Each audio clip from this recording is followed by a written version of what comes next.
It's a battle. It just is. These are two teams that just go toe-to-toe every time we play them. They're always close. They're always physical games. And this was no exception. I'm really, really proud of this young group because this is the second game in a row where it's come down to the wire. Some teams have made some runs on us. You know, South Dakota made a run and we responded. UMKC was on a little bit of a run and we responded. And then, you know, it would have been very easy for us to hang our heads when they scored the three and the layup at the end to send it to overtime. But we responded and we went out and won a big game. And it's the sign of a program, once again, it doesn't matter whether we're young or old. We just believe that we're going to win conference games. And, you know, here we sit at 2-0. It's a good start for us. Steph, is this your kind of game? Do you love these kind of games? I actually do. I really do. They make it more interesting. I mean, yeah, when you blow somebody out, you know, with a team that's less talented than you know, you kind of go into the game expecting that, you know, you're going to win or whatever. But when you play the kind of teams like we have in the Summit League where any game is up for grabs, I mean, you got to come out and play. You got to give it everything, even if your shot's not falling, if you're messing up, you know, everything. You just got to go out and give it your all. And, I mean, it's worth it in the end. Talk about scoring your 1,000 points in 10 minutes. I mean, it means a lot to me. You know, I'm more happy with the win. I honestly didn't even know I had 1,000, but I mean that's good too. A win and 1,000 points. Hey, I'll take it. You feeling a little better about this team now that because I think Hillary played really well tonight. She did. And you're getting some scoring from Aaron. You starting to feel like, all right, maybe I got a little more help around me than maybe I thought. I mean, yeah, even in the previous press conferences before the season at our luncheon, you know, I said, you know, our freshmen are really good and our younger players are really good. I had confidence in them. You know, we just had to work on putting the pieces together. That's all it was, building chemistry. That's all we had to work on. But I always believed that they were good, so. Yeah. What I meant by that was by offensive, because I think all the other players are offensive. Yeah. Just, I guess, I don't know. UMKC seems like a chippy team. I don't know. Well, they are. You know, like I said, it's a battle. They just, I mean, you got to remember they're a couple possessions away from being 2-0 right now. They lost in overtime to Oakland, and then they lose in overtime to us. I really believe that come the end of the season, the conference season, UMKC is going to be right there. Yeah. They're being led by some seniors. They made some big shots, but it's nice to go into the end of December with a 2-game lead on them right now. Do you think you hit a game winner with 7.6 or whatever? There's still a lot of time left, but I mean, yeah, I know it was nice to have, but you know, 7 seconds was a long time to get the ball off the floor, so didn't want to celebrate too early. But was that in mind just to go coast? Actually, no, it wasn't all. I actually the play was apologized to Steph after I made it because it was supposed to go into Steph, but I just saw no one was there, so I took it, and no, it's supposed to be Steph. Yeah. Welcome to the media room. Thank you. This is it. Just, I guess, talk about your contribution tonight in this kind of a setting and a pretty big crowd. It got pretty loud in there for a while. I mean, are you comfy now, or is there still a little freshman?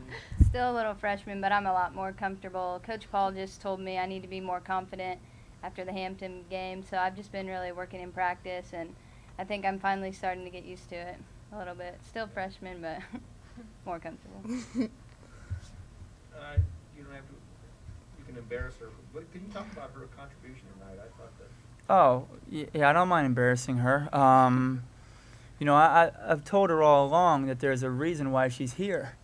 It's because she's an awfully good player, and she just had to believe a little bit more. But, you know, if you think about it, when you start your freshman year with Cincinnati and Michigan State and Butler and Hampton, it's kind of easy to put your head down and think, maybe I can't do this. We continue to tell her that you can play. We need you. And, you know, I know these two had really big games, and we can't win without the two on my right or left. But I'm telling you right now, we don't win this game without Haley coming off the bench with the energy she brought.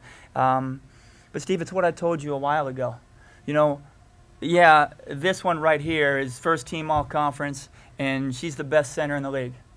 But we're a team, and somebody else is going to step up all the time. I don't know who it's going to be, but it was a couple freshmen tonight. Now it's a sophomore. You know, you got a couple seniors. We're going to get Amanda Hyde back here soon. We've got a true unit right now, and it's difficult to beat teams that believe in each other and in the program. And I like the direction that we're going right now. I really, really do.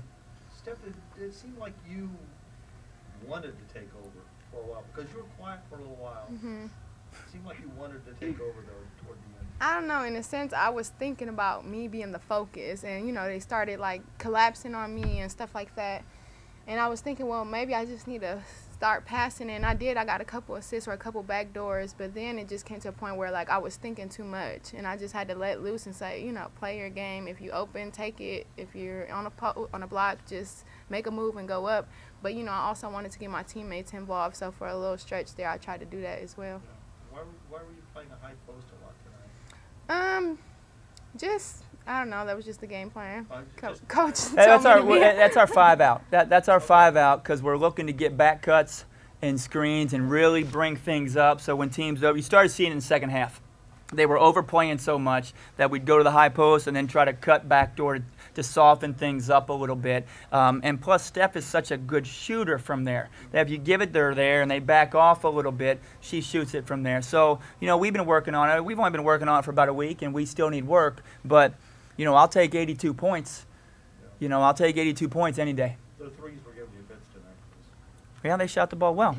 You know, they did.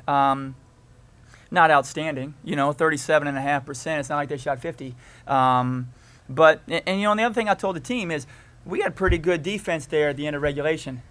And, you know, she made one from about 26 feet from the top of the key. Otherwise, we don't even go to overtime. We're working on getting out and challenging threes. Our game plan is always the same. Take away threes, take away layups. Make them shoot mid-range jumpers. So we got to continue to work. But, you know, we're young and we're learning. What accounted for you guys going to the free throw line as much as you did? Their aggressiveness? Or They're awfully aggressive. I mean, if you watch the film, the hands are out. They're awfully aggressive. So what we told our players is, you know, when they start putting their hands on you, just keep attacking. Keep attacking. And, you know, officials, you know, you got the rule that once your hand goes on, it's got to come off. But if the hand stays on, then they got to call foul. And I really believe we've got the best free throw shooting team in the country. I do. I think we could lead the country in free throw percentage. And, you know, 30 for 34 is pretty good. Yeah, Aaron had, I don't know, what, 27 in a row until you bricked them once. So. Yeah.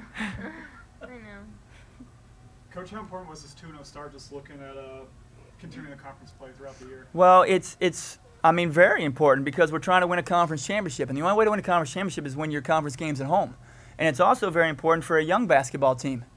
You know, we started 0-3 against some pretty good competition.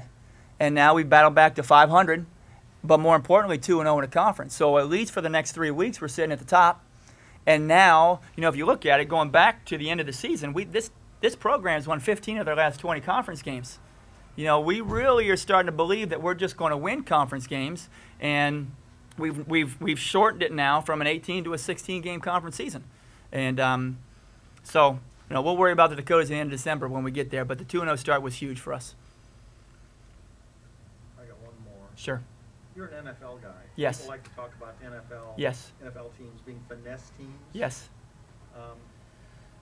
This is not. Doesn't seem like it's a finesse team right now. That it's more guts and.